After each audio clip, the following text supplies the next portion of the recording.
do I 100% economy pick? No, it's kind of impossible to 100% economy pick everything. But normally, like as a general rule, if I'm like, let's just say I'm on the G string and I want to go to the D string, I'm going to pick up into it. So like down, up, down, up, down, up. See right there? That's not technically economy picking because I have to hop over the string, but for the most part, I'll economy pick like as much as I can. So like one DVD that really helped me was Monster Licks and Speed Picking by Frank Gambale. He'll have like arpeggios like this that will help you economy pick, like down, down, down, up, down, down, down, down, up, up, up, up, down, up, down.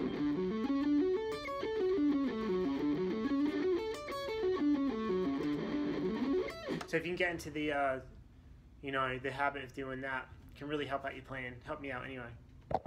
How do you get that fast pick in? Right, so way to develop your pick in. This is something that is really important for me. So when I'm picking, I want to make sure I'm breathing. It sounds funny, but if you listen to any of my Instagram videos, if I'm playing real quiet, you can hear I'm really breathing from my nose. I'm sort of breathing as I play fast, right? So if you're focusing on your breathing, you're not going to be all tensed up, and your shoulder's not going to be up and your arm's not going to be tense. You don't want that. You want it to be effortless, so you want to be really relaxed. So you want to practice playing real slow to backing track. So I get a backing track up here. So I'm going to go, I'm going to breathe through my nose while I play.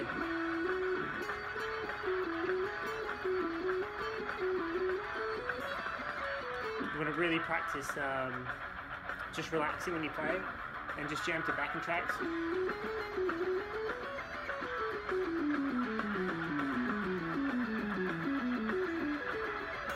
Make sure it's really in time, it's really clean, and eventually you can start speeding it up. Eventually that's going to become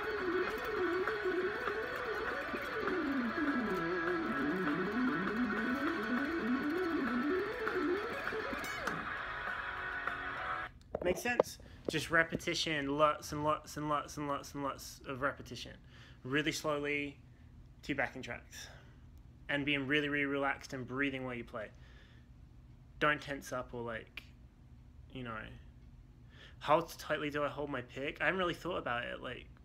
I don't know, probably pretty tight. Stage fright tips. Okay, so I still get really bad stage fright. Really, really bad. Before I go on the stage, my hand's normally like that. I get really, really nervous, but what happens is if I'm on tour, the first couple of shows I'll be like that, and then after 2 or 3 shows, my mind just completely changes, and then I start to sort of relax into it. So normally I perform a lot better on the 3rd or 4th show of the tour than I do the first couple of ones because of nerves. A lot of people say that nerves are good and make you perform better, but not for me. They make me play way worse. Lesson for your right hand with sweeping. Okay, so same as any other technique. Lots and lots of repetition, really relaxed, 2 backing tracks playing slowly. You really want to focus on muting as well because you want it to be nice and clean. Right, if I take okay, so let's just take let's say I have this A major shape, and I want to get that really clean. Just really slowly to backing tracks, really making sure every note's in time. So right? And as long as it's muted, then you really can't go wrong. As long as it's clean slowly and you relax, you can't really go wrong. You just have to keep practicing that, and the speed will happen by itself. The speed will sort of come naturally. So after a while of going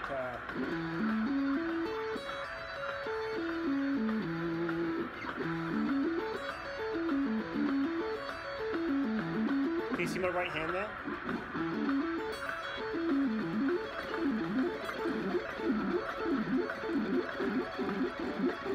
So eventually that'll become second nature and just start to kick in. Let's just change key here. So hopefully that makes sense. There's really no secrets. It's just a lot of repetition, and you want to make sure that with the muting. So right here, This finger is muting the high strings as I go up. So that's why it's clean, because this finger's blocking off the strings. And then as I get to the high strings, this hand comes into play, and then my palm starts blocking off the low strings. So we have them working as a team. So left hand muting. Now around about like the G B string, now my right hand is coming into play, and now my right hand is blocking off the low strings. So they're working as a team. So left hand, right hand. Back to left hand. And that's how you can sweep cleanly. Honestly, I've never thought about it until I started teaching it. When I started teaching it, I was like, okay, this is how you mute, but before that, I never thought about it. I just sort of kind of, it's just something I did naturally. So someone asked about legato. So same thing. Keep running the stuff. The reason why I run stuff to backing tracks is because then you can start implementing these ideas into your actual playing instead of just being like, oh, okay, I know how to sweep pick in one shape. I know how to do this one legato shape. You don't want to be stuck in shapes, okay? So it'll break you out of that, which is really, really important, because then you can, like, for example, walk into like a blues bar and get on stage and just start jamming and be able to like whip out all your sweep techniques and legato stuff, because you want to be able to implement them into your improvisation, so you can actually start to use them in a musical setting.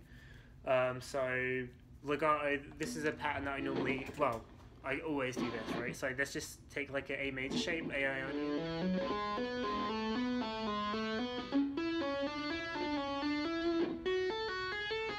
You want to be really, really, really relaxed. I made the mistake of thinking that you need to like wrestle with the guitar, and I got a lot of problems down here with my wrist. So as soon as I started relaxing with it and realized you have to be really, really light, that's when it started getting a lot better for me. That's the same with any technique. So that's the high string. I'm going to turn it around there. Now we're going to go backwards.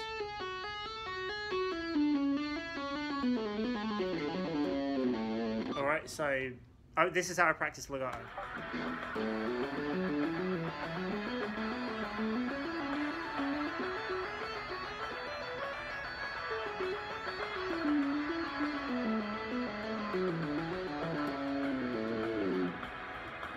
Right, so keep looping that slowly. Eventually, like I said, the speed will happen naturally. Speed will come by itself, and then I'll kind of do that. I'll go up my 3-note string mode shapes, and then I can start using them in the musical context. All right, string skipping. All right, the thing that got me into string skipping was, how long have I been live, by the way? Do you guys know? The thing that got me into string skipping, my old guitar teacher taught me this kind of thing. So my guitar's a little bit out of tune. It's just a different way of playing arpeggios. So right there, we've got, I'm going to pick the high E string, pull off. I'm going to skip the B string. That's, by the way, that's 14 to 10 high E string. Skip the B string, 14 to 11 G string. I'm going to pick up. So even that's cool by itself. I do that kind of idea in some of the Venom solos. Then after that, middle finger 12, we're going to pick up. So down, pull, up, pull, up. And that's basically it. We're going to go back the other way.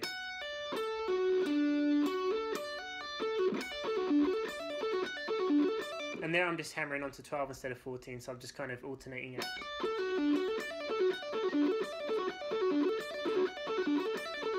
That's the kind of Paul Gilbert way. Alright guys, hopefully that's been informative. Guys, I'm going to be on tour next month. Go to the link in my bio. Go grab a ticket, because I might be coming to your town. I'd really appreciate it. And go grab a shirt or something. Peace. Much love.